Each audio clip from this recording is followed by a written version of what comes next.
Les femmes faibles évitent certaines choses. Pas parce qu'elles sont incapables, mais parce qu'elles ont peur. Peur de perdre. Peur de déranger. Peur de ne pas être aimée. Mais une femme forte, elle fait exactement l'inverse. Et aujourd'hui, tu vas comprendre pourquoi ta vie change. Le jour où tu arrêtes d'éviter ce qui te fait grandir. Partie 1. Elles évitent les conversations difficiles. Une femme faible fuit les conversations difficiles, elle ravale ses mots, elle sourit pour éviter le conflit et répète c'est pas grave alors que tout en elle crie le contraire. Elle accumule les non-dits, elle garde la douleur à l'intérieur, pensant protéger la relation alors qu'en réalité elle se détruit lentement. Elle choisit le silence pour éviter d'être rejetée, mal comprise ou abandonnée, mais ce silence devient un poids qui l'épuise et l'éloigne d'elle-même. Elle accepte des situations qui ne lui conviennent pas, simplement parce qu'elle n'ose pas dire ce qu'elle ressent vraiment. À l'inverse, une femme forte comprend que fuir ne fait que prolonger la souffrance. Elle sait que dire la vérité est parfois inconfortable, que sa voix peut trembler, que son cœur peut battre plus fort, mais elle parle quand même. Elle ne cherche pas le conflit, elle cherche la clarté, le respect et la paix intérieure. Elle ose exprimer ses besoins, poser ses limites, dire ce qui la dérange sans se sentir coupable d'exister. Parce qu'elle a compris que se taire pour garder quelqu'un, c'est souvent se perdre soi-même. Et elle refuse de se perdre. Elle préfère une vérité qui dérange qu'un silence qui la détruit. Elle sait que chaque mot qu'elle n'exprime pas s'accumule en frustration, en colère, en tristesse, jusqu'à exploser un jour. Alors elle choisit le courage plutôt que la fuite, la vérité plutôt que le confort temporaire. Parce qu'au fond, elle sait que ce que tu n'exprimes pas ne disparaît jamais, ça grandit en silence et finit toujours par te rattraper. Partie 2. Elles évitent de se remettre en question. Une femme faible préfère pointer du doigt plutôt que de se regarder en face, elle accuse les autres, les circonstances, son passé, et se convainc que tout ce qui lui arrive vient de l'extérieur. Elle se protège derrière des excuses pour éviter d'affronter ses propres blessures, ses schémas, ses choix. Elle revit les mêmes situations encore et encore, sans comprendre que le point commun, c'est elle. Elle pense se préserver, mais en réalité, elle se bloque.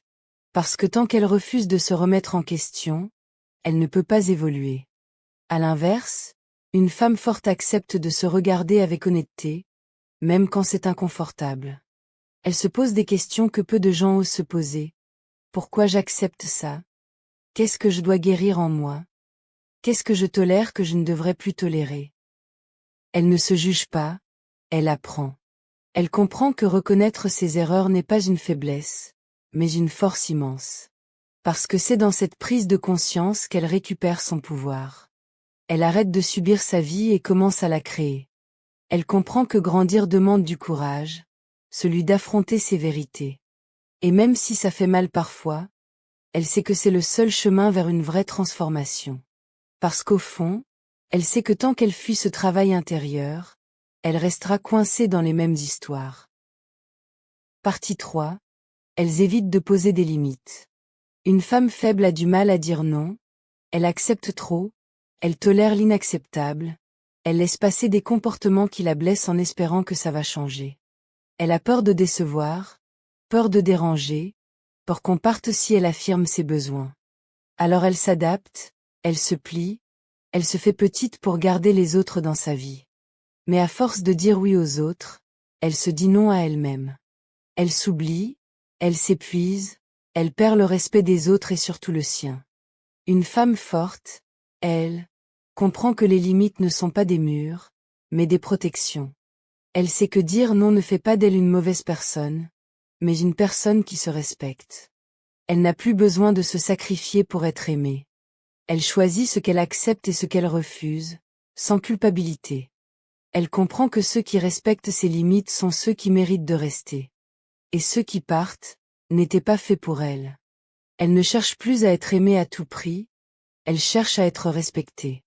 Parce qu'elle sait que sans limite, tu donnes aux autres la permission de te traiter n'importe comment. Et ça, elle ne l'accepte plus. Partie 4. Elles évitent l'inconfort. Une femme faible fuit tout ce qui la met mal à l'aise, Elle évite les situations qui la challengent. Elle préfère rester dans ce qu'elle connaît même si ça ne la rend pas heureuse. Elle choisit la sécurité plutôt que l'évolution, le confort plutôt que la croissance. Elle repousse ses rêves, ses décisions, ses changements, parce que ça lui fait peur. Mais ce qu'elle ne réalise pas, c'est que rester au même endroit finit par faire encore plus mal que d'oser avancer. Une femme forte, elle, comprend que l'inconfort fait partie du processus. Elle sait que grandir, c'est sortir de sa zone de confort, c'est faire des choses nouvelles, affronter ses peurs, prendre des risques. Elle accepte de ne pas tout maîtriser, de ne pas être parfaite, de se tromper parfois. Mais elle avance quand même. Elle choisit l'évolution plutôt que la stagnation. Elle comprend que chaque moment inconfortable est une étape vers une version plus forte d'elle-même. Elle ne fuit plus la peur, elle marche avec. Parce qu'elle sait que de l'autre côté de l'inconfort, il y a sa liberté, sa confiance, sa transformation. Et elle refuse de rester coincée dans une vie qui ne lui ressemble plus. Partie 5. Elles évitent de se choisir. Une femme faible passe toujours après les autres, elle donne, elle s'oublie, elle fait passer les besoins des autres avant les siens en espérant être aimée en retour. Elle attend qu'on la choisisse, qu'on la valide, qu'on lui prouve qu'elle a de la valeur. Elle cherche à être assez pour les autres sans jamais se demander si les autres sont assez pour elle. Elle se perd dans des relations, dans des attentes, dans des illusions. Mais une femme forte change complètement de posture. Elle se choisit. Elle ne dépend plus du regard des autres pour se sentir importante. Elle ne mendie plus l'attention, elle ne court plus après l'amour. Elle devient sa propre priorité. Elle prend soin d'elle, de son énergie, de son temps, de son cœur. Elle comprend que s'aimer, ce n'est pas être égoïste, c'est être aligné. Elle ne cherche plus quelqu'un pour combler un vide, parce qu'elle a appris à se remplir elle-même. Et à partir de ce moment-là, tout change. Parce qu'elle n'accepte plus n'importe quoi, elle attire différemment, elle choisit différemment. Elle devient la femme qu'elle admirait chez les autres. Parce qu'au fond, elle a compris une chose essentielle. Le jour où tu te choisis vraiment, ta vie commence enfin. La vraie différence entre une femme faible et une femme forte, ce n'est pas la vie qu'elles ont, c'est les décisions qu'elles prennent. Quand ça devient difficile. Si tu évites encore certaines choses aujourd'hui, ce n'est pas parce que tu es faible. C'est parce que tu es en train d'apprendre. Mais écoute bien ça. Ta transformation commence. Le jour où tu arrêtes de fuir ce qui te fait peur. Le jour où tu dis ce que tu ressens. Le jour où tu poses tes limites. Le jour où tu te choisis, vraiment. Parce qu'à ce moment-là, tu ne deviens pas juste plus forte. Tu deviens inarrêtable. Si ce message t'a parlé, abonne-toi à la chaîne. Parce qu'ici, on ne devient pas parfaite. On devient puissante.